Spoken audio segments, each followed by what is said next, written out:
الرجيم بسم الله الرحمن الرحيم الحمد لله الأول بلا أول قبله والآخر بلا آخر يكون بعده قصرت عن رؤيته أبصار الناظرين وعجزت عن ناطقه أوهام الواصفين وصلى الله على أشرف الأنبياء والمرسلين وخاتم النبيين أبي القاسم محمد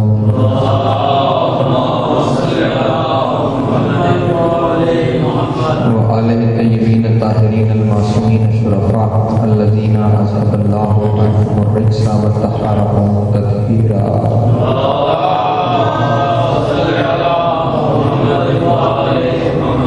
ولعنة دائمة على أعدائهم أجمعين من يومنا هذا إلى قيام يوم الدين.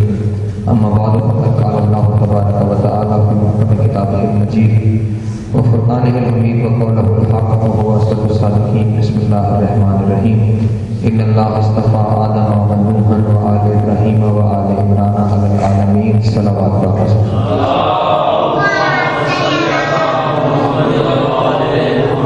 سامعین محترم، مجلس ذا و سلسلہ شہادت امام حسن مصطفیٰ علیہ السلام کل جو 28 سفر کا دن ہے وہ ہے روز شہادت رسول خدا اور شہادت امام حسن مصطفیٰ علیہ السلام.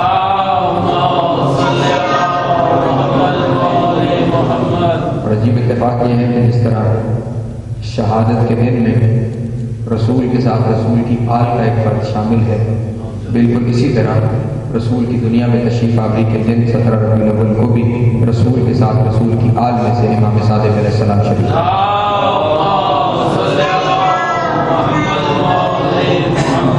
رسول دنیا میں آتے ہوئے بھی اور دنیا سے جاتے ہوئے بھی دنیا کو یہ پیغام دے کے جا رہے ہیں کہ جب بھی محمد کو یاد کرنا بغیر آل کے اگر یاد کرو گے تو تمہیں فائدہ نہیں ہوگا. آتے ہوئے بھی آج کا کوئی فرد میرے ساتھ شریک ہے، دنیا سے جاتے ہوئے بھی آج کا کوئی فرد اس تاریخ میں میرے ساتھ شریک ہے. جس شخصیت کے لیے مجلس آج منعقد کی گئی ہے، میں ایک مشہور روایت سے آج کی مجلس کی ابتدا کر رہا ہوں. اور اس روایت کے راوی ہیں ایک مشہور صحابی جسے مسلمانوں کے تمام فرقے بہت ہی اہم شخصیت تصور کرتے ہیں اور راویان حدیث میں ان کا بہت بڑا مقام ہے. وہ ہے حضرت عبداللہ ابن مسعود. توجہ ہے میرے بہت حضرت عبداللہ ابن مسعود جو برادران میں یہاں 3 بڑے بڑے راویان ہیں. ان میں ابو ہریرہ پہلے بڑے راوی ہیں جن میں سب سے زیادہ حدیث مروی ہیں، ان کے بعد عبداللہ ابن عباس اور ان کے بعد عبداللہ ابن مسعود. عبداللہ ابن مسعود یہ روایت بیان کر رہے ہیں. وہ کہتے ہیں کہ میں ایک دن مسجد نبوی میں گیا اور میں نے کیا دیکھا کہ مسجد کے ایک کونے میں رسول خدا نوافل میں مشغول ہیں اور مسجد کے دوسرے کونے میں امیر کائنات نوافل میں مشغول ہیں. وہ کہنے لگے کہ میں امیر کائنات کے قریب جا کے بیٹھ گیا تو امام جو ہے وہ نماز سے فارغ ہونے کے بعد دست دعا کو بلند کر کے امام نے دعا مانگنا شروع کی. تو میں نے چاہا کہ میں سنوں کہ امام کی دعا کے الفاظ کیا ہیں.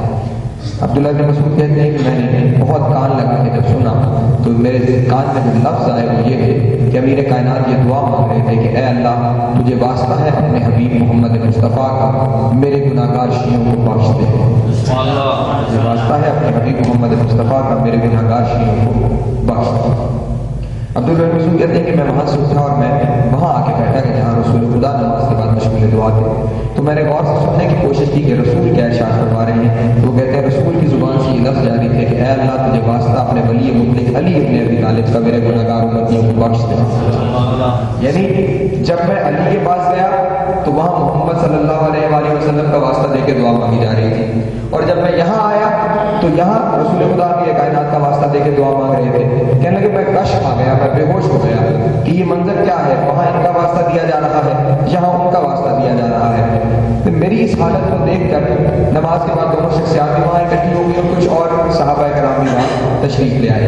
انہوں نے جیسے جیسے مجھے ہوش میں لے کے آئے تو رسول خدا نے پوچھا کہ عبداللہ ماجرا کیا ہے، کیوں بے ہوش ہو گئے تھے؟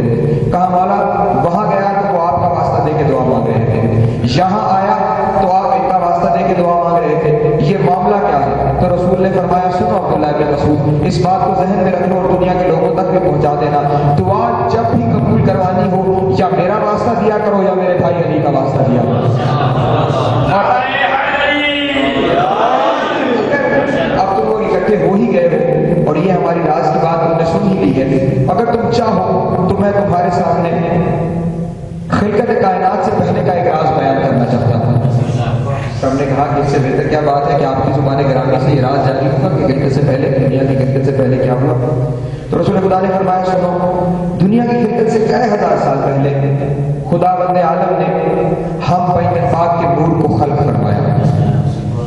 تخلیق آدم سے کئی ہزار سال پہلے خدا بند عالم نے ہم پیغمبر پاک کے نور کو خلق فرمایا۔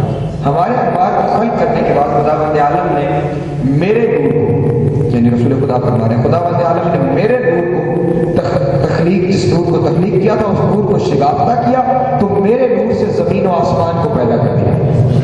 میرے نور کو شگافتہ کر کے زمین و آسمان کو پیدا کر دیا، اور یہ زمین و آسمان میرے ماتحت ہے اور میرے تابع ہے۔ پھر اللہ نے میرے بھائی علی کے نور کو شگافتہ کیا تو عرش اور کرسی کو پیدا کر دیا۔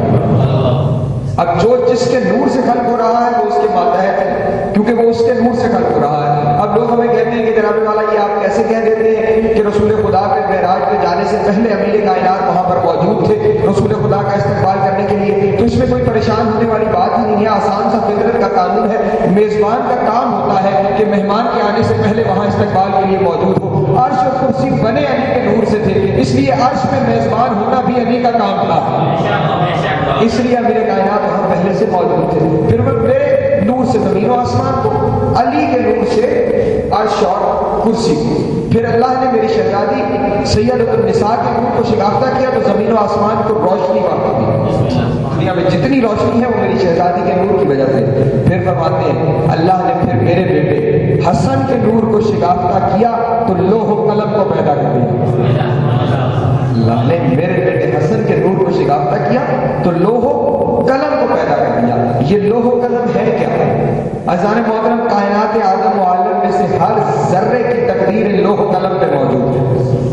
کسی کو رزق کتنا ملنا ہے وہ لوح پہ لکھا ہوا ہے، کسی نے دنیا میں آنا کب ہے یہ لوح پہ موجود ہے، کسی نے دنیا سے جانا کب ہے یہ لوح پہ موجود ہے، اس کی حیات کی مدت کتنی ہوگی یہ لوح پہ موجود ہے، اس کے پاس رزق کتنا ہوگا، اس کے پاس اولاد کتنی ہوگی، اس کے پاس مال و دولت کتنی ہوگی، کس نے کب کیا کرنا ہے، کیوں کرنا ہے، یعنی پوری کائنات کی تقدیر لکھی ہوئی ہے لوح و قلم پہ، اور لوح و قلم کی تقدیر ہوئی ہے حسن کے نور سے۔ پوری دنیا میں جس کو جو چاہیے اگر وہ لوح پہ لکھی ہوئی تقدیر کو بدلنا چاہتا ہے تو پھر اسے چاہیے کہ وہ حسن کے دروازے پہ آ جائے۔ یہ وہ شخصیت ہے جو لوح قلم پہ لکھی ہوئی تقدیر کی، کیونکہ یہ خلق اس کے نور سے ہوئے ہیں۔ پھر فرمایا اللہ نے میرے بیٹے حسین کے نور کو شگافتہ کیا تو فرشتوں اور ارواح کو پیدا کر دیا، یعنی فرشتے جو ہیں وہ حسین کے نور سے پیدا ہوئے ہیں۔ یہ امام حسن کے جن کے نور کے شگافتہ کرنے سے خداوند عالم نے لوح و قلم کو پیدا کیا، یہ دنیا میں تشریف لائے۔ ایک خاتون ام المومنین حضرت عائشہ کے پاس آئی اور اس نے کہا کہ بی بی میں آپ کی زبان سے دختر رسول کی کوئی فضیلت سننا چاہتی ہوں، میں آپ کی زبان گرامی سے دختر رسول کی کوئی فضیلت سننا چاہتی ہوں۔ ام المومنین نے کہا میں اس شہزادی کی فضیلت کیا بیان کر سکتی ہوں، ولدت الحسن بعد الظہر وصلت العصر، ظہر کے بعد ان کی گود میں حسن آئے اور عصر کی نماز کے لیے وہ مصلی پہ کھڑی تھی۔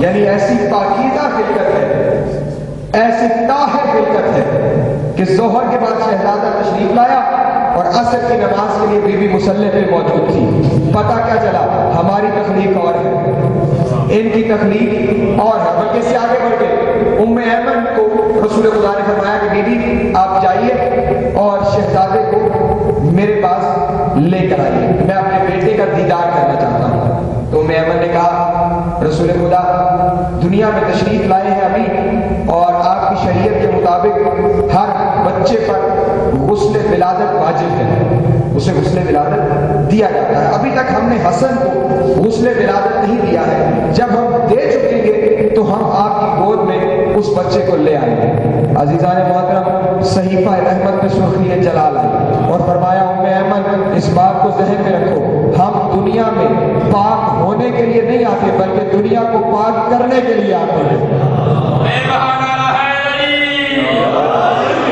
حسن اس گھرانے کا فرد ہے جس کا کام ہے طہارت تقسیم کرنا، جس کا کام ہے دنیا میں طہارتیں بانٹنا. اسی لیے تو امام کا لقب ہوا مجتبی. ہماری اردو زبان میں وہ فصاحت و بلاغت نہیں ہے کہ جو عربی زبان میں موجود ہے.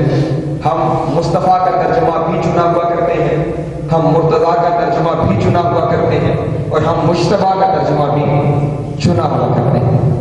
لیکن عربی زبان وہ فصیح و بلیغ زبان ہے کہ جہاں ہر لفظ اپنا ایک الگ مطلب رکھتا ہے. توجہ ہے نا میرے موضوع؟ ہر لفظ کا اپنا ایک الگ مطلب ہے. اور اگر آپ کی توجہ ہو تو میں آپ کے سامنے مجتبی کا مطلب ایک مثال کے لیے بیان کرنا چاہتا ہوں. صلوات پڑھ لی جا رہی ہے.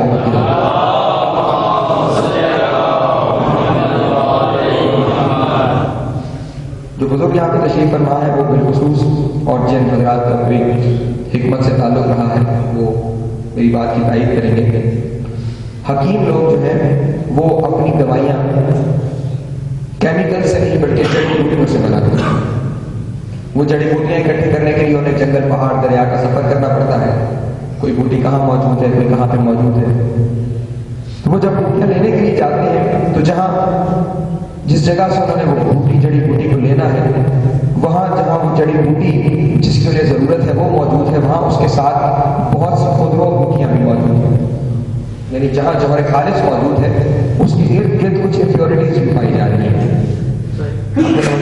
جہاں بھی جوہر خالص ہوتا ہے ارد گرد کچھ امپیورٹیز بھی پائی جاتی ہیں.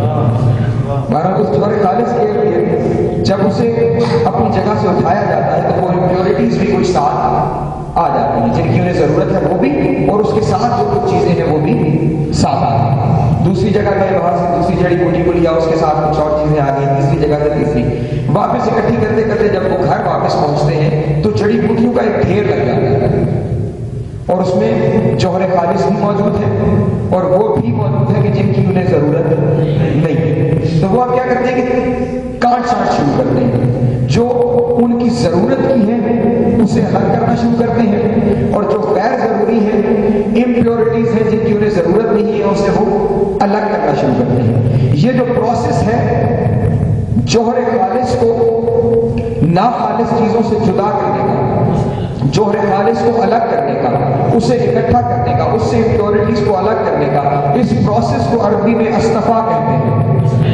اسے کیا کہتے ہیں؟ اصطفا. یعنی ناخالص کو، غیر خالص کو نکال دینا اور پیورٹیز کو الگ کر لینا. عزیزان محترم کو جو جوہر خالص اکٹھا ہو جائے، جس کے ساتھ اپنی پیورٹی کا کوئی تعلق نہیں رہا، جو بالکل کام کی چیز ہے، جو جوہر خالص ہے، جو اصطفا کے پروسیس کے بعد اکٹھا ہوا ہے، اس جوہر خالص کو مصطفیٰ کہتے ہیں. تمام پیورٹیز کو الگ کرنے کے بعد جو جوہر حاصل کر لیا جائے اسے مصطفیٰ کہتے ہیں. پھر اس مصطفیٰ کے بعد جب اس کے ذریعے سے وہ دوائی کو پشتا وہ جو چیز تیار ہو جاتی ہے، اس دوائی کے اندر سے جو وہ اپنے لیے مخصوص کر لیتا ہے اسے مرتضیٰ کہتے ہیں، اور جسے اپنے مخصوص دوستوں کے لیے عام کر دیتا ہے اسے مجتبی کہتے ہیں. اسی طرح خداوند عالم نے کائنات کا جوہر خالص اکٹھا کیا اور اس جوہر خالص سے محمد مصطفیٰ کو بنایا، اور اس محمد مصطفیٰ کے نور میں سے جس نور کو اپنی صفات کے ظہور کے لیے اکٹھا کیا اس کا نام علی مرتضیٰ رکھا، اور جس کے صدقے کائنات میں نعمت عام کی اس کا نام حسن مجتبی رکھا. یعنی وہ نور، وہ جوہر خالص جس کے ذریعے کائنات میں نعمت عام، وہ جوہر خالص حسن مجتبی. عزیزان محترم یہ شہزادہ جو زندگی کے مراحل آگے بڑھتے چلے جا رہے ہیں. گو کہ میرے پاس وقت بہت کم ہے لیکن میں کوشش کروں گا کہ چند باتیں میں آپ کے گوش گزار کر سکوں. صلوات پڑھیں علی محمد اللہ.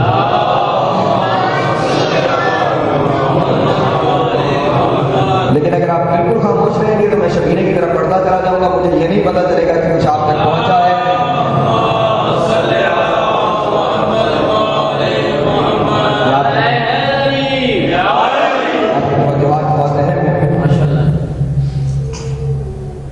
ابو سفیان ایک دن تشریف لایا رسول خدا کی محفل میں اور آگے کہنے لگا کہ مجھے آپ سے کچھ کام ہے، میرا یہ خاص مقصد ہے، یہ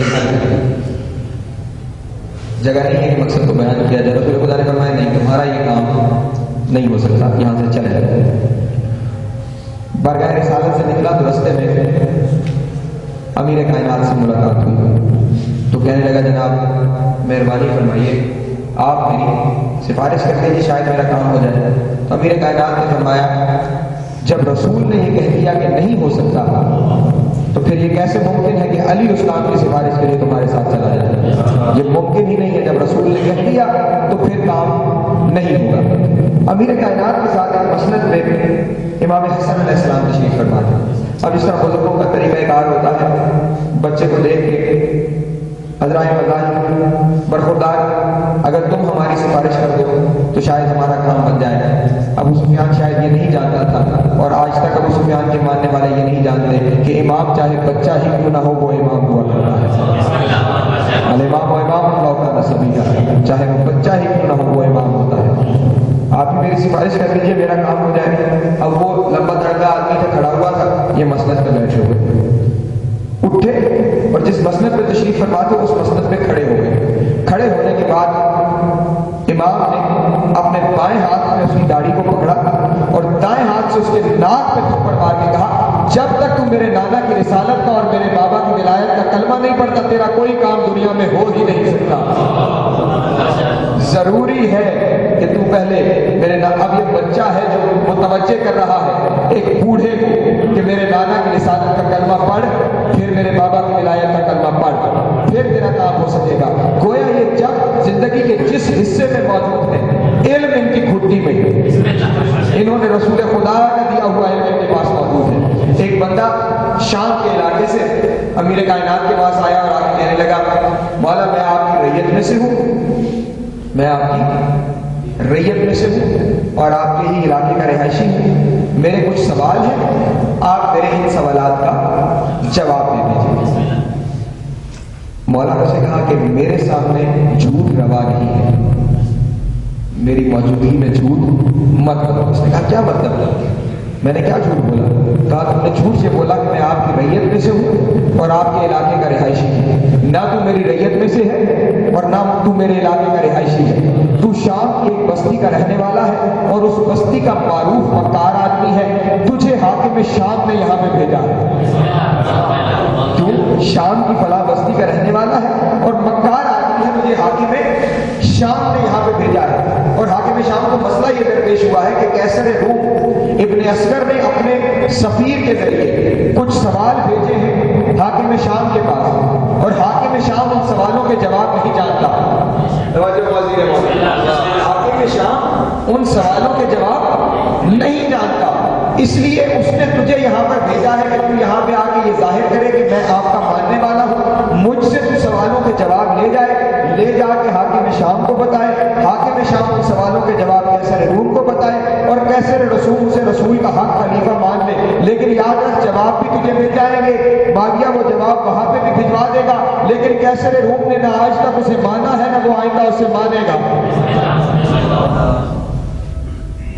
آپ نے مجھے حیران ہی کر دیا. آپ نے میری حقیقت مجھے بتا دی.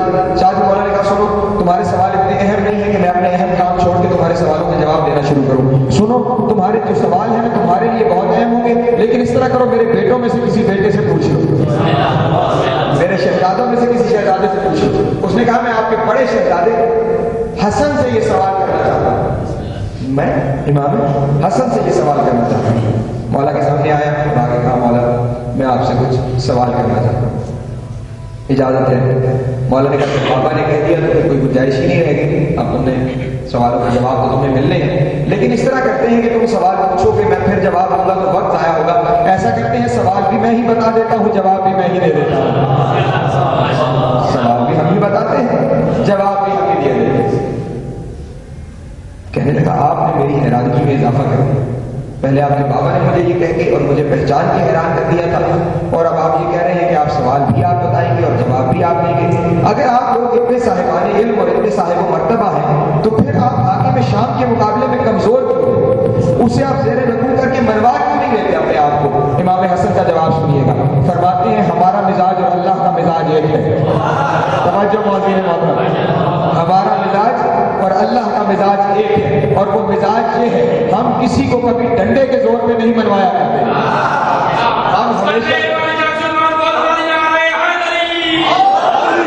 ہم کسی کو زبردستی نہیں منوایا کرتے. ہم ہمیشہ لوگوں کی عقل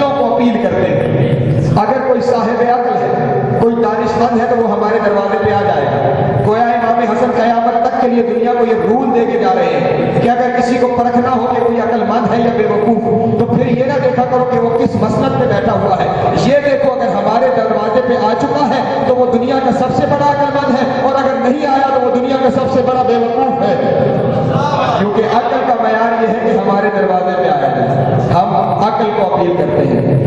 مولا پھر اب آپ سوال بھی ارشاد فرمائیے اور میرے سوالوں کا جواب سلام کر دیجیے۔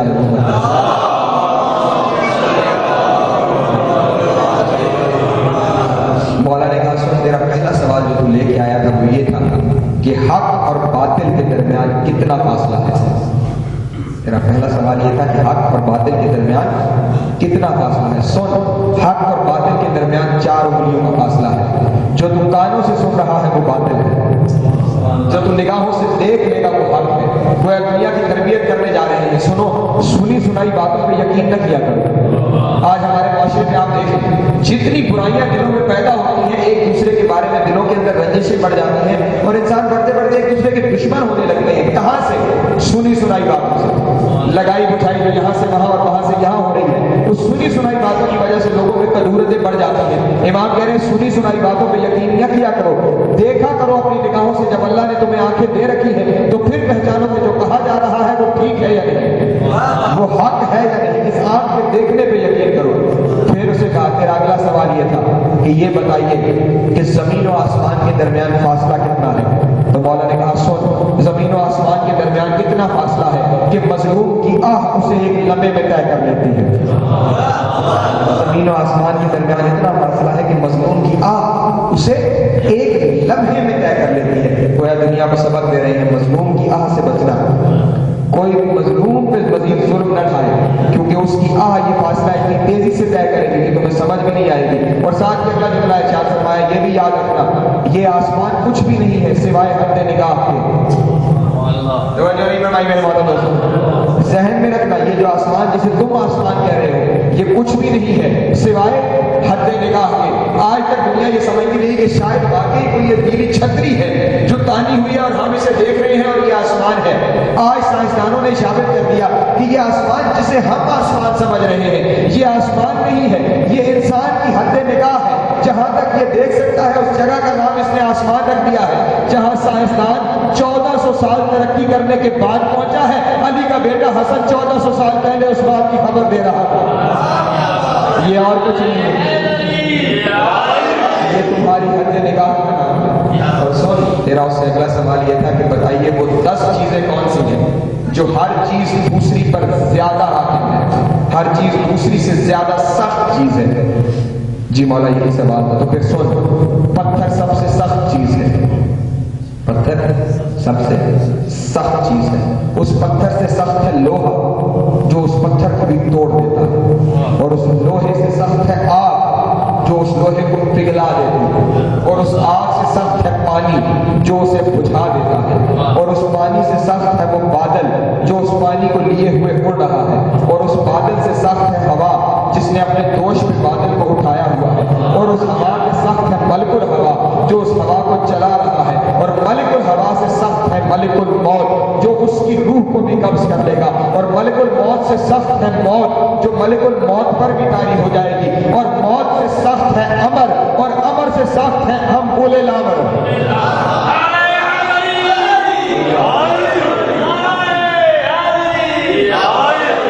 ہم ہیں اولے الامر جو ان سب پہ حاوی ہے۔ پتھر پہ لوہا، لوہے پہ آگ، آگ پہ پانی، پانی پہ بادل، بادل پہ ہوا، ہوا پہ ملک الہوا، ملک الہوا پہ ملک الموت، ملک الموت پہ موت، موت پہ امر، اور امر پہ اولے الامر۔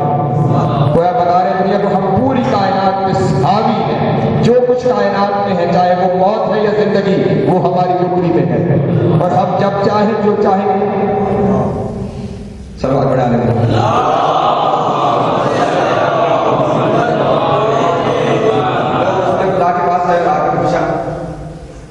ضمنی بات میرے سامنے آ گئی، مولا یہ بتائیے روح کسے کہتے ہیں؟ روح کسے کہتے ہیں؟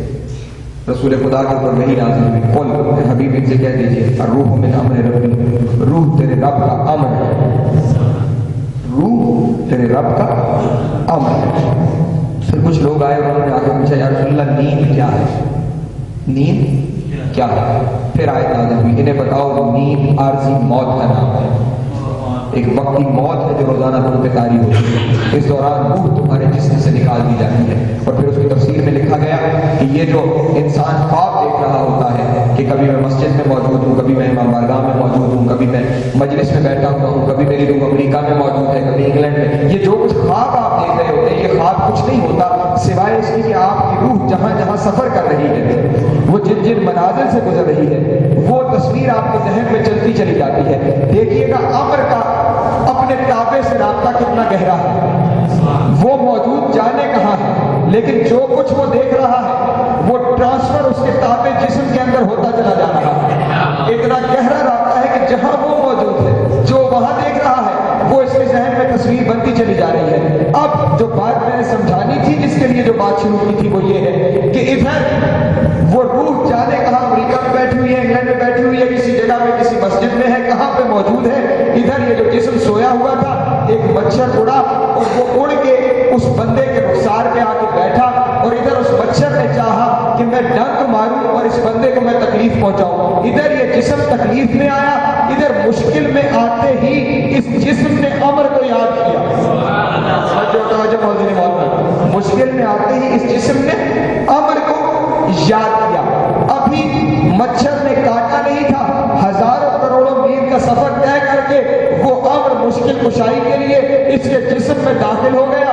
داخل ہونے کے بعد اس نے ہاتھ کو حرکت دی، ہاتھ نے مچھر کو اڑایا، گویا امر کی اتنی طاقت ہے کہ وہ ایک لمحے میں مشکل کشائی کے لیے لاکھوں میل کا سفر طے کر کے آ سکتا ہے۔ تو جب امر میں اتنی طاقت ہے تو پھر اولو الامر کتنی بڑی طاقت کا مالک ہوگا۔ اس طاقت کی منزل پہ موجود ہے۔ اسی لیے تو امام حسن علیہ السلام کے دور میں یہ واقعہ دعوت الثاقبہ میں آرائے باقر دہشتی نے لکھا ہے کہ چین میں چین کے بادشاہ کو، اس کے یہاں ایک بیٹی تھی اور اس کے وزیر کے یہاں ایک بیٹا تھا۔ کسی نے، جو تھوڑی دیر پہلے بات ہو رہی تھی، لگائی بجھائی کی اور جا کے بادشاہ کو ان دونوں کی بدخوئی کی چغلی کھائی۔ بادشاہ کو غصہ آیا، اس نے دونوں کو قتل کر دیا، بیٹی کو بھی اپنی اور وزیر کے بیٹے کو بھی۔ بعد میں جب سارا اس کے سامنے معاجرہ کھلا تو اسے سمجھ آئی کہ میں نے غلط کام کیا۔ اب پریشانی کے عالم میں ہے، بادشاہ کا اپنا مزاج ہوتا ہے۔ تمام حکما اور اطباء جو چین کے تھے انہیں اپنے دربار میں جمع کر دیا، اور جمع کرنے کے بعد اس نے کہا سنو، میری بیٹی مر چکی ہے اور وہ وزیر کا لڑکا بھی مر چکا ہے، میں نے یہ کام بدگمانی میں کر دیا، میں اب اپنے کام پہ شرمندہ ہوں، لیکن میں چاہتا ہوں کہ یہ دونوں زندہ ہو جائیں۔ تم میں سے کوئی حکیم یا کوئی طبیب ایسا ہے جو انہیں زندہ کر سکتا ہے؟ توجہ موذین اسلام کا، کوئی ایسا ہے جو انہیں زندہ کر سکتا ہے؟ تمام کے تمام بیٹھے ہوئے حکیم اور طبیب سب پریشان ہو گئے اور بادشاہ کے ذہن میں شک کرنے لگے کہ اللہ جانے کبھی ایسا بھی ہوا ہے کہ کسی نے مردوں کو بھی زندہ کیا ہے اور دوائیوں کے ذریعے شفا بھی ملا کرتی ہے، اور موت جو مرض ہے اس کی کوئی شفا نہیں ہے، تو اب یہ کیسے مردے زندہ ہوں گے؟ سب سر جھکائے ہوئے، اب نہ اس کے سامنے انکار کر سکتے ہیں اور نہ اس کے سامنے اقرار کر سکتے ہیں۔ پریشانی کے عالم میں بیٹھے ہوئے، پریشان تو نہیں ہو رہا میرے بات میں؟ ایک بندہ درمیان میں سنتا اور اس نے اٹھ کے کہا بادشاہ سلامت، یہ سارے جو یہاں پہ بیٹھے ہوئے ہیں یہ ان کا کام نہیں ہے، ایک ہے دنیا میں جو یہ کام کر سکتا ہے۔ کہا کون جو یہ کام کر سکتا ہے؟ کہا آپ کو یاد ہوگا نا کہ مکہ سے اہل قریش میں سے ایک شخصیت نے نبوت کا دعویٰ کیا تھا اور پھر اس کی سلطنت مدینے میں قائم ہو گئی تھی، ہمارے ان کے ساتھ سفارتی تعلقات رہے ہیں، تو میں آپ کی طرف سے وہاں پہ سفیر بھی معین رہا، اور اس کے بعد جب ان کے داماد علی کا دور تھا تو اس دور میں بھی میں وہاں پہ سفیر رہا ہوں۔ اب وہ رسول بھی دنیا سے تشریف لے جا چکے ہیں اور ان کے وسیع علی بھی دنیا سے تشریف لے جا چکے ہیں، لیکن ان کی نسل سے ایک شہزادہ ہے جس کا نام ہے حسن، اور میں نے اس سے ایسے معجزے ہوتے ہوئے دیکھے ہیں، اگر وہ چاہے تو ان دونوں کو زندگی عطا کر سکتا ہے، وہ چاہے تو ان دونوں کو زندگی عطا کر سکتا ہے۔ بادشاہ نے کہا بالکل ٹھیک، یہ بتاؤ یہاں سے مدینے کا سفر کتنا ہے؟ یہاں سے مدینے کا سفر کتنا ہے؟ اس بندے نے کہا حضور اگر تیز رفتار گھوڑے پہ جاؤں تو 6 مہینے کا سفر ہے۔ 6 مہینے کا سفر ہے. 6 مہینے جاتے ہوئے لگیں گے, 6 مہینے آتے ہوئے لگیں گے. بادشاہ تھا, اس کا اپنا مزاج, اس نے کہا نہیں بہت زیادہ, 6 مہینے بہت زیادہ, تمہارے پاس 1 مہینہ ہے, جاؤ اور اسے لے کے واپس آؤ. گویا 15 دن جانے کے لیے, 15 دن آنے کے لیے. بادشاہ کے سامنے انکار کیسے نکلتا, باہر نکلا, گھوڑے پہ سوار ہوا, چلنا شروع کیا, ساتھ ذہن میں سوچنا شروع کیا, کہاں 6 مہینے کا سفر اور کہاں 6 مہینے کے لیے 15 دن. اب یہ کیسے ممکن ہے کہ میں 15 دنوں میں اتنا سفر کر سکوں, یہ تو ہو ہی نہیں سکتا. ایک جگہ پہ پریشان ہو کے اپنے گھوڑے سے اترا اور اترنے کے بعد اپنے سر کو سجدے میں رکھ کے کہنے لگا, اے محمد, علی اور حسن کے اللہ, اے محمد, علی اور حسن کے اللہ, میری مشکل کو آسان فرما. میں اگر نہ لا سکا تو یہ میرے بال بچوں اور اولاد کو بادشاہ قتل کر ڈالے گا, اور میں اگر انہیں بچانے کے لیے آیا تو یہ مجھے بھی قتل کر ڈالے گا. ہماری زندگیوں کا سوال ہے اور تو زندگیوں کا حاکم ہے, تو زندگیوں کو عطا کرنے والا ہے. مہربانی فرما کے جس کی مجھے حاجت ہے یا تو مجھے اس تک پہنچا دے یا اسے میرے تک لے آ. ابھی یہ بات سجدے میں کر ہی رہا تھا, وہ کہتا ہے میں نے اپنے پاؤں پہ عصا کو محسوس کیا, کوئی کہہ رہا تھا سر اٹھا, جسے تو ملنا چاہتا تھا وہ آ گیا. اپنے سر کو اٹھا, جسے تو ملنا چاہتا تھا وہ آ گیا. وہ کہتا ہے میں نے سر کو اٹھایا, ایک عرب خوش لباس عرب سامنے کھڑا تھا. میں نے کہا اگر تو وہ ہے کہ جسے میں یاد کر رہا تھا تو پھر تو میری حاجت سے بھی واقف ہے کہ جس کے لیے میں تجھے یاد کر رہا تھا. کہا ہاں ہم تمہاری حاجت سے واقف ہیں. کہا پھر چلیے مسئلے کو حل فرمائیے. کہا نہیں, جاؤ بادشاہ چین کو بتاؤ کہ ہم آ چکے ہیں. اس بندے نے جا کے شاہ چین کو بتایا. شاہ چین پورے پروٹوکول کے ساتھ, بادشاہ کا پروٹوکول ہوتا ہے, آیا, لے کے گیا, امام کو اپنے دربار میں لے کے گیا, مسند پہ بٹھایا اور اپنا مسئلہ بیان کیا.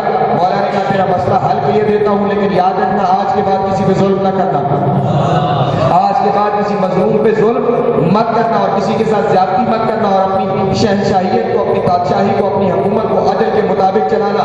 اس نے وعدہ کیا. جب وہ وعدہ کر چکا, امام حسن نے اپنا دست قدرت بڑھایا. ادھر امام کا دست قدرت ان دونوں کے ساتھ ٹچ ہونا تھا. دونوں لا الہ الا اللہ محمد رسول اللہ علی رضی اللہ پڑھتے ہوئے اٹھ بیٹھے. دونوں شخصیات زندہ ہو گئی. امام نے ان دونوں کو زندہ کیا. اور اب چاہے چین سے جا, ابھی آپ مجھے اور ایک جگہ پہ مجھے لوگوں نے کہا بھی جناب آپ ایسی باتیں بیان کرنا شروع کرتے ہیں جو عقل میں ہی نہیں آتی, جو عقل میں ہی نہیں آتی. تو میں نے سمپل سا انہیں جواب دیا, جناب والا, آدم کا بغیر ماں باپ کے پیدا ہو جانا آپ کی عقل میں آ جاتا ہے. حضرت نوح کی کشتی جو اتنے بڑے طوفان سے نکل گئی وہ آپ کی عقل میں آ جاتا ہے.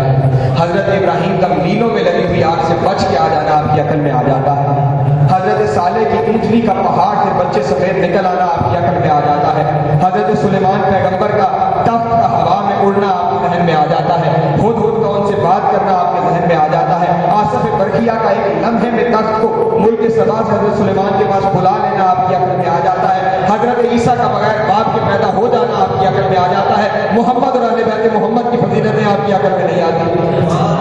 معاملہ عقل کا نہیں ہے ہزار محترم. یہاں پہ کچھ تکلیف ہے, یہاں پہ بوس کی آگ ہے جو جل رہی ہے, جو ان باتوں کو ماننے سے روکتی ہے. یاد رکھیے ان کے لیے تو جب اولل الامر ہے تو دنیا کو کوئی کام ان کے لیے مشکل ہی نہیں ہے. جب چاہتے ہیں, جو چاہتے ہیں, جہاں چاہتے ہیں یہ کر سکتے ہیں. لیکن جو دنیا ہماری طرح زندگی گزار رہے ہیں وہ ہماری ہدایت کے لیے.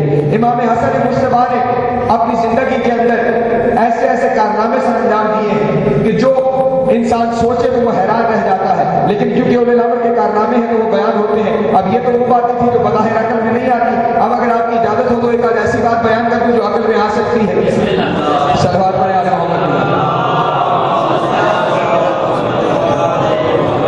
کوفہ میں امیر کائنات کی بظاہر حکومت ہے اور امیر کائنات مسجد کوفہ میں خطبہ دینے کے لیے تشریف لا رہے ہیں. اولاد امام کے ساتھ میں. مسجد کوفہ بہت وسیع و عریض مسجد ہے. جنہوں نے دیکھی ہوئی ہے زیارات میں وہ میری گواہی دیں گے, اور جنہوں نے نہیں دیکھی ہوئی خداوند عالم نے لے جائے. لیکن مسجد کوفہ کی وسعت کا اندازہ اس بات سے لگا لیجیے کہ امام صادق علیہ السلام کے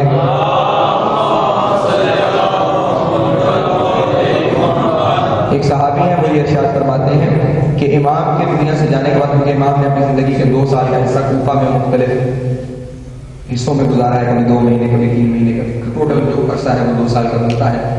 امام کی شہادت کے بعد کہتے ہیں کہ اسی مسجد کوفہ میں 900 اساتذہ بیک وقت 900 کلاسز پڑھایا کرتے تھے. 900 کلاسز ایک وقت میں ہوتی تھی وہاں پہ. اتنی بڑی ہے مسجد کوفہ.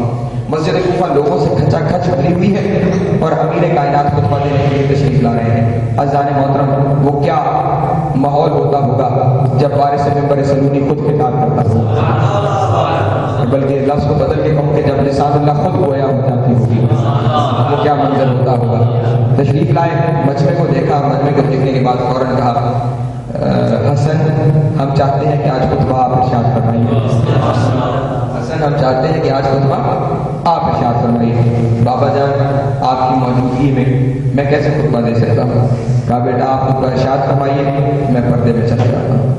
مولا وہاں سے ایک پردے کے پیچھے تشریف لے گئے. امام حسن مجتبیٰ ممبر پہ تشریف لے آئے اور ممبر پہ تشریف لے کے آنے کے بعد امام نے وہی آیت سرنامہ کلام کے طور پہ تلاوت کی جس آیت کو میں نے سرنامہ کلام بنایا ہے. ارشاد فرماتے ہیں ان اللہ اصطفیٰ آدم و نوحا و آل ابراہیم و آل عمران علی العالمین. اللہ نے عالمین میں سے آدم کو چن لیا ہے، نوح کو چن لیا ہے، آل ابراہیم کو چن لیا ہے، آل عمران کو چن لیا ہے. ذریت بعض میں بعض کی ذریت بعض میں سے ہے. اللہ سمیع علیم، اللہ سمیع علیم ہے. اس کے بعد فرماتے ہیں سنو کوفے والے اس بات کو یاد رکھنا، نحن ذریت من آدم ہے.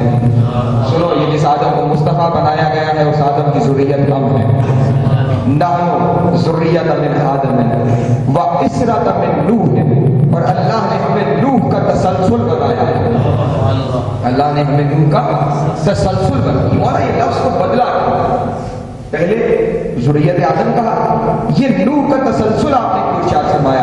تو عزیزان محترم بعید نہیں کہ وہاں سے جواب آئے کہ نوح نے ایک کشتی بنائی تھی اور وہ کشتی نوح کے دور کے لوگوں کے لیے کشتی نجات تھی. جو اس میں سوار ہو گیا اللہ نے اسے نجات عطا کر دی. اسی طرح میرے نانا محمد نے بھی ایک کشتی بنائی ہے اور اس کے بارے میں فرمایا ہے ماسل اہل بیت کا ماسل سفینہ نوح، میری اہل بیت کی مثال سفینہ نوح کی ہے. من راکبہا فنجا، جو اس میں داخل ہو گیا وہ نجات پا گیا اور جو اس سے دور ہو گیا وہی ہلاک ہو گیا. اس لیے ہم نوح کا تسلسل ہے. وصف من ابراہیم ہے اور ہم ابراہیم کی پاکیزگی ہیں. وسلالۃ من اسماعیل، اور ہم اسماعیل کا سلالہ ہے، جوہر کامل ہے. پھر کہا سنو نحن فیکم کالسماء المرفوعۃ، ہم تمہارے درمیان ایسے موجود ہیں جیسے چھایا ہوا آسمان. نحن فیکم کالسماء المرفوعۃ، ہم تمہارے درمیان ایسے ہیں جیسے چھایا ہوا آسمان. والارض المدبورۃ، جیسے پھیلی ہوئی زمین. آسمانی نعمتیں عرش سے نازل ہوتی ہیں، زمینی نعمتیں زمین سے اگتی ہیں. گویا دنیا کو بتا رہے ہیں اگر آسمانی نعمتوں کے طالب ہو تو بھی ہمارے دروازے پہ آنا پڑے گا، اگر زمین سے نعمتیں چاہیے تو بھی ہمارے دروازے پہ آنا پڑے گا. نحن فیکم کالسماء المرفوعۃ والارض المدبورۃ. پھر فرماتے ہیں کالشمس الزاحیۃ، ہم تمہارے درمیان ایسے ہیں جیسے چمکتا ہوا سورج. وشجرۃ زیتونۃ، اور ہم تمہارے درمیان ایسے ہیں جیسے شجرہ زیتونہ. لا شرقیۃ ولا غربیۃ، نہ ہمارے لیے کوئی مشرق ہے نہ ہمارے لیے کوئی مغرب ہے. النبی اصلھا، اور اس درخت کی اس شجرے کی جڑ نبی ہے. وعلی فرعھا، اور علی اس کی شاخ ہے. ونحن شجرۃ نحن ثمرۃ تلک الشجر، اور ہم اس شجر کے ثمر ہیں. امام کے بولو ہم ہیں آسمان، ہم ہیں زمین. اب جب کبھی آپ قرآن مجید کی آیات کی تلاوت کریں اور وہاں پہ کہیں آئے والسماء وما بناہ والارض وما طحاہ، تو پھر یہ نہ سمجھیے کہ یہ جو زمین و آسمان ہے یہ اس کائنات کے مکمل ذرے بھی نہیں ہے. یہ زمین و آسمان کی حیثیت اس کائنات میں ذرے کی بھی نہیں ہے. یہ آسمان اور زمین جس کی اللہ قسم کھا رہا ہے یہ اہل بیت ہے. ہم وہ آسمان ہے جو چھائے ہوئے ہیں، ہم وہ زمین ہے جو پھیلی ہوئی ہے. پھر فرماتے ہیں اس سے آگے بڑھ کے ہم شجرہ زیتونہ. سورہ 3 قرآن مجید میں، بس اس پہ میری گفتگو ختم ہو رہی ہے. والتین والزیتون وطور سینین وہذا البلد الامین. تین کہتے ہیں انجیر کو. کسے؟ انجیر. دو تین ہیں عربی میں، ایک توئے سے اور ایک تے سے. توئے سے جو تین ہے اس سے مراد مٹی ہوتی ہے اور جو تے سے تین ہے اس سے مراد انجیر. ہمیں قسم ہے انجیر کی، ہمیں قسم ہے زیتون کی، ہمیں قسم ہے طور سینا کی، اور ہمیں ایک امین شہر کی قسم ہے. اب خداوند عالم جو خالق کائنات ہے وہ اگر ان چیزوں کی قسم کھا رہا ہے تو کسی چیز کی طرف اشارہ کر رہا ہے. کبھی آپ انجیر کو جو جو فرش انجیر ہوتی ہے اسے آپ کھولیے تو اس کے جو اندر بیج ہیں ان کے نیچے آپ کو سرخی نظر آئے گی، سرخ رنگ اس کے اندر موجود ہوتا ہے، اور یہ سرخ رنگ علامت ہے امام حسین۔ زیتون ہوتا ہے سبز رنگ کا، اور سبز رنگ علامت ہے امام حسن علیہ السلام کی۔ طور سینہ کیا ہے؟ جہاں حضرت موسیٰ لے کر گئے تھے اپنے صحابیوں کو ساتھ اللہ کا نور دیکھنے کے لیے، وہاں ایک نور کی تجلی ہوئی، حضرت موسیٰ بے ہوش، سارے صحابی مر گئے۔ امام میر کائنات نے فرمایا وہ جو نور کوہ طور پہ چمکا تھا وہ ہم اہل بیت کے نور کا 80واں حصہ تھا، 80th پارٹ ہمارے نور کا تھا جو وہاں پہ چمکا تھا، جس سے موسیٰ بے ہوش ہو گئے، سارے صحابی مر گئے تھے۔ بلد الامین کیا ہے؟ مکہ شہر، اور یہ مکہ شہر کس کی وجہ سے عظمت والا ہوا؟ جناب ابو طالب کی وجہ سے۔ تو اب اگر آپ کو ترجمہ کرنا ہو والتین والزیتون وطور سینین وہذا البلد الامین، اور آپ اس آیت کو پڑھا کریں تو ذرا نئے انداز سے کچھ اس کا مزہ لیجیے، پڑھا کیجیے والتین والزیتون وطور سینین وہذا البلد الامین۔ گویا اللہ یہ ارشاد فرما رہا ہے مجھے حسین کی قسم ہے، مجھے حسن کی قسم ہے، مجھے اس پہاڑ کی قسم ہے جس پہ علی کا نور چمکا تھا، اور مجھے اس شہر کی قسم ہے جس میں علی کا بابا چلا کرتا تھا۔ یعنی ہر چیز ان کی شان میں ہے، ہر بات ان کی شان میں ہے۔ اور جب انہوں نے اپنا تعارف بھی کروایا، امام حسن علیہ السلام حاکم شام کے دربار میں کسی نے کہا کہ اس کے ساتھ ایک بندہ ہوتا تھا امراس، اس کا نام تھا عمر بن العاص، اس نے حاکم شام کو کہا کہ ہم نے آج تک کبھی حسن کو منبر پہ بولتے ہوئے نہیں سنا، تو آپ حسن کو دعوت دیجئے، یہ منبر میں آئیں گے، شاید بول نہیں سکیں گے تو دربار میں مذاق بن جائے گا، ہم سب مل کے ہنسی اڑائیں گے۔ حاکم شام نے کہا کہ شاید انہیں جانتا نہیں ہے یہ اہل بیت نبوت اور رسالت ہے، یہ اہل بیت نبوت اور رسالت ہے، ایسا نہ کرتے۔ ادھر کی موت آئی وہ رستے میں آ بیٹھتا ہے، اس نے کہا نہیں بلائیے، انہیں خطبہ کہنا چاہیے۔ امام ممبر پہ تشریف لائے، امام نے ممبر پہ تشریف لاتے ہی خداوند عالم کی توحید بیان کی، اپنے نانا کی رسالت بیان کی، اپنے بابا کی ولایت بیان کی، اور پھر کہنا شروع کیا سنو میں محمد مصطفیٰ کا بیٹا ہوں، میں علی مرتضیٰ کا بیٹا ہوں، میں فاطمہ زہرا کا دل بند ہوں۔ ادھر سے بی بی کا نام امام کی زبان سے نکلا، ادھر سے اس بندے نے روک کے کہا ایک لمحے کے لیے رکیے گا، میں نے آپ سے یہاں ایک سوال کرنا ہے۔ کہا ہاں پوچھ، کیا سوال کرنا چاہتا ہے؟ کہا جناب والا ہر بندہ اپنا تعارف اپنی ماں کے نام سے نہیں کرواتا، ہر بندہ ہمیشہ اپنا تعارف اپنے باپ کے نام سے کرواتا ہے۔ آپ کا خاندان عجیب ہے، آپ کے بابا میدان میں آئے تو کہا سمتنی امی حیدرہ، میری ماں نے میرا نام حیدر رکھا ہے۔ آپ ممبر پہ آئے ہیں تو تعارف کروا رہے ہیں میں فاطمہ زہرا کا بیٹا ہوں، یہ آپ اپنا تعارف اپنی ماں کے نام سے کیوں کرواتے ہیں؟ مولا ایک دفعہ مسکرائے اور مسکرا کے کہا اچھا کیا تم نے یہ سوال کیا، سن ہماری ماں وہ ہے کہ جس کا کردار ممبر پہ بھی بیان کیا جا سکتا ہے، جس کا کردار میدان میں بھی بیان کیا جا سکتا ہے، اگر تیری ماں کا کردار کسی کے کان میں بھی بیان ہو سکتا ہے تو کر کے دکھا۔ بیان ہو سکتا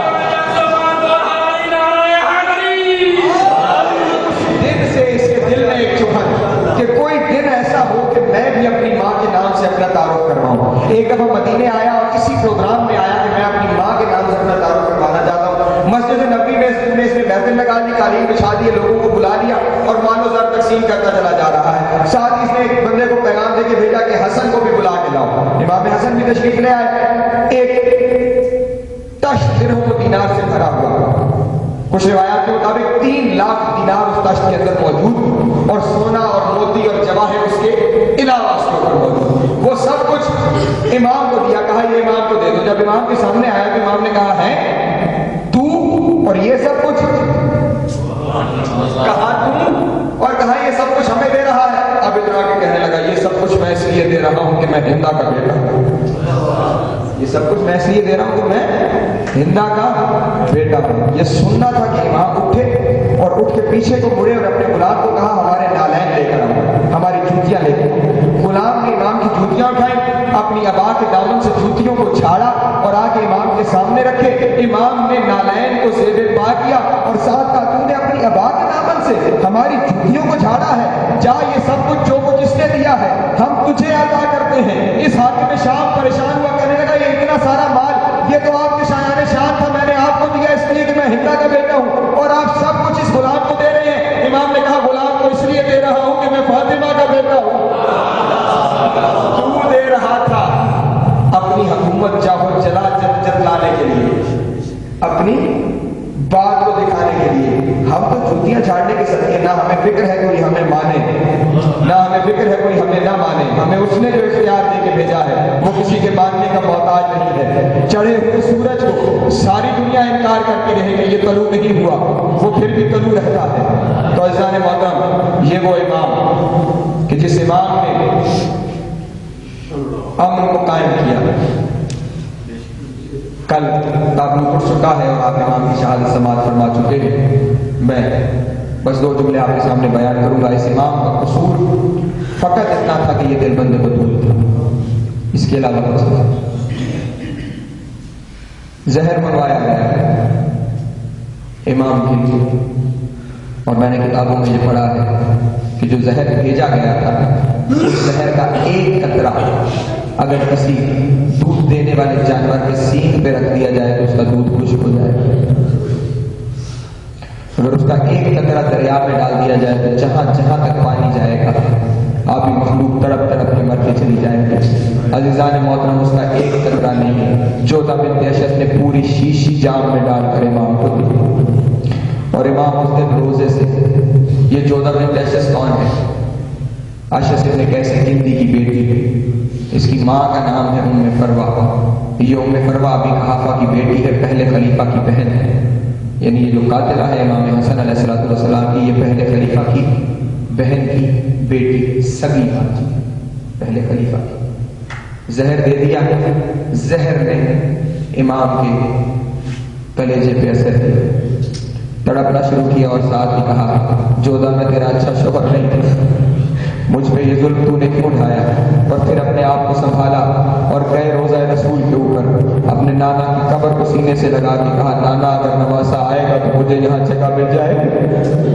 میں کہتا ہوں بھائی نہیں، وہاں سے آواز آئی ہوگی میرے بیٹے میری امت بڑی ظالم ہے، یہاں پہ نہ آنا، یہ تیرے ساتھ بڑا ظلم کریں گے. عزیزان محترم، وہاں سے اٹھے اور اب مولا جنت البقیع کی طرف چلے. راوی کہتے ہیں جیسے چھوٹا بچہ بھاگ کے اپنی ماں کی طرف جاتا ہے، اس طرح امام نے دوڑنا شروع کیا اور جا کے اپنی ماں کی قبر مطہر میں لگے اور گلے سے لگا کے ماں کی قبر کو کہا اماں اگر کل تیرا بیٹا تیرے پاس آئے گا تو بیٹے کو یہاں جگہ دو گی نہ، بعید نہیں کہ قبر سے آواز آئی ہوگی ماں کی گود تو ہمیشہ حاضر ہوتی ہے، میرے بیٹے میرے پاس آ جانا. عزیزان محترم، شہزادہ کانپتا رہا ساری رات، اور پھر جب شہزادہ دنیا سے تشریف لے گیا اب عزیزان محترم امام کو کفن بھی دیا گیا، غسل بھی دیا گیا، قبر بھی دیا گیا. جنازہ تیار ہو کے جنازہ قبر رسول کی صرف زیارت کو لے جایا جا رہا تھا. ایک عورت نے وہاں سے تیر مارنا شروع کیے، بنی امیہ کے سارے لوگ اکٹھے ہو گئے، انہوں نے تیر مارے. عزیزان محترم، اہل بیت کی اس سے بڑی غم کی منزل کیا ہوگی؟ تلوار نے آنکھوں سے نہیں نکالی کیونکہ ہمیں وصیت ہے نانا کے شہر میں جنگ نہیں کرنی. عزیزان محترم، تیروں بھرا جنازہ، یہ پہلا جنازہ ہے دنیا میں اور شاید آخری جنازہ ہے جو جا کے قبرستان میں واپس لایا گیا، جنازے کو واپس لایا گیا. بہن نے جنازے سے تیر نکالنا شروع کیے، 70 تیر بھائی کے جنازے سے نکالے. میں کہوں گا شہزادی آج مدینہ ہے، آپ کے سر پہ چادر ہے، آپ کے بازو آزاد ہے، بھائی کے لاشوں سے تیر نکال لیجیے. کل کربلا ہوگی، نہ آپ کے ہاتھ آزاد ہوں گے، ہاتھوں سے گردن بندھے ہوئے ہوں گے، سر پہ چادر بھی نہیں ہوگی، اور مقتل میں جب آپ کو بھائی کے لاشوں سے تیروں کو ہٹانا پڑے گا تو بندے ہوئے بازوؤں کے ساتھ اس انداز سے تیروں کو ہٹایا. بی بی کی گولیاں زخمی ہو گئی، شہزادی کا خون کربلا کی زمین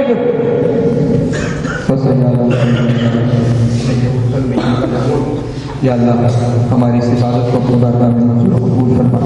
اس کے صدقے ہاتھوں میں محفل کرتی نعمتوں پر منظور فرما. بائیان مجلس کی حاجات کو پورا فرما، جو پریشانی حال جان کی پریشانیاں دور فرما. ہماری لاکھوں لوگوں کی ایک دعا وارث کا زمانہ کا جلد فرما، آنے ان کے نوکر چاکروں میں شمار فرما. اللہم کن ولیک الحجۃ الحسن صلوات علیہ وعلی آلہ فی هذه الساعة فی کل ساعة ساعة آج ولیم و حافظ و قائد و مناصر و ولیم و عینہ حتی تسکن ورلکت و